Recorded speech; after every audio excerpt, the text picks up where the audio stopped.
నీకేంట్రా పొయ్యికాడ ఆకుమడి అంటారు. పొయ్యికాడ ఆకుమడి అంటే పొలం మధ్యలో ఇల్లు కట్టుకుంటే ఇంటి చుట్టూ పొలం ఉంటుంది, వంట చేసుకుంటూ పంట చూసుకోవచ్చు, ఏ టెన్షన్ ఉండదు. దీన్నే కంఫర్ట్ జోన్ అంటారు. చాలా బాగుంటుంది, పైగా సుఖంగా ఉంటుంది. అందరం దీన్నే కోరుకుంటాం, అచీవ్ కూడా చేస్తాం. ఒక్కసారి ఆ సుఖం చూసినాక అందులో నుండి కదలం.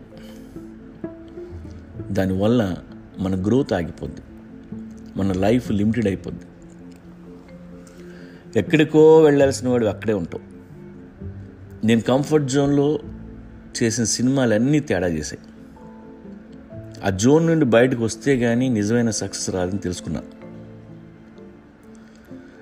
మనం చేసే పని రొటీన్ అని ఫీల్ అయిన ప్రతిసారి దాన్ని కొత్తగా చేయడానికి ట్రై చేయాలి. డిఫరెంట్ రూట్ తీసుకోవాలి, కొత్త ఐడియా వేయాలి, అందులో రిస్క్ ఉండాలి. రిస్క్ లేకపోతే అది కొత్త ఐడియానే కాదు. ఇక్కడ తీసుకుంటాం, ఇక్కడ అమ్మేస్తాం, ఎంత లాభం. ఇది కంఫర్ట్ జోన్. కొంపదీసి ఇది ఎవడో కొనకపోతే ఇది రిస్క్. మనం ఎప్పుడూ చిన్న రిస్క్లోనే ఉండాలి. రిస్క్లో అలర్ట్గా ఉంటాం, క్రియేటివ్గా ఆలోచిస్తాం, తెలియకుండా మోర్ ఎఫర్ట్ పెడతాం. ఆ ఎక్స్ట్రా ఎఫర్ట్ వలన ఎక్స్ట్రా మైలు పరిగెడతాం. అప్పుడు వచ్చిన సక్సెస్ వేరే రేంజ్లో ఉంటుంది. నువ్వు సూపర్ స్టార్ అయిపోతావు. కంఫర్ట్ జోన్ బ్యాచ్ అంతా నీ వెనుకుంటారు, నువ్వెక్కడో ఉంటావు. నువ్వు ఉన్న ఊళ్ళో నీ కంఫర్ట్గా ఉంటే అర్జెంటుగా ఊరు వదిలే. ఇదే పని వేరే ఊళ్ళో స్టార్ట్ చేయి. తప్పదు, నేను లాక్ అయిపోయా, అదే ఊళ్ళో ఉండాలి అనుకుంటే అట్లీస్ట్ నువ్వు చేసే పని ప్రతిసారి కొత్తగా చేయి. లైఫ్లో ఎప్పుడూ మన కింద మెత్తటి కుషన్ ఉండకూడదు. యాస్ కింద ఫైర్ ఉండాలి. ఓవెన్ మీద కూర్చుంటేనే మజా, కింద కాలుతుంటేనే కరెక్ట్గా ఉంటాం. అందుకే నువ్వే మంట పెట్టేసుకుని దాని మీద కూర్చో. అన్నీ గ్రాంటెడ్గా తీసుకోవద్దు.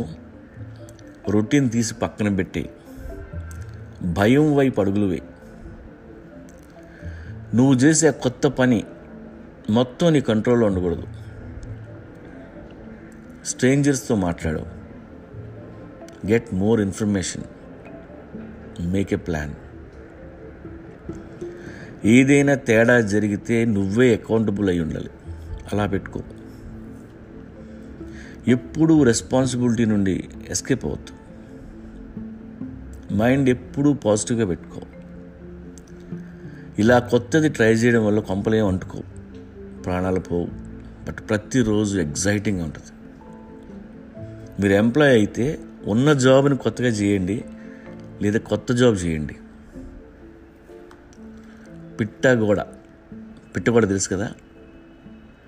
పిట్టగోడ మీద నడుస్తున్నప్పుడే ఆచి తూచి అడుగేస్తావు. నోట్లో నుండి ఒక్క మాట నాన్ సెన్స్ రాదు. ఒళ్ళు దగ్గర పెట్టుకుని ఉంటాం. కొంచెం గాలేసినా తెలుస్తుంటుంది. మరీ భయంగా ఉంటే మెల్లగా బేబీ స్టెప్స్ అలా వేసుకుంటూ వెళ్ళాలి. ఇందుకే నేను ఊరు వదిలిపోయా, మీరు కూడా పోండి. ఫైనల్గా ఒక మంచి మాట చెప్తా, గుర్తుపెట్టుకోండి.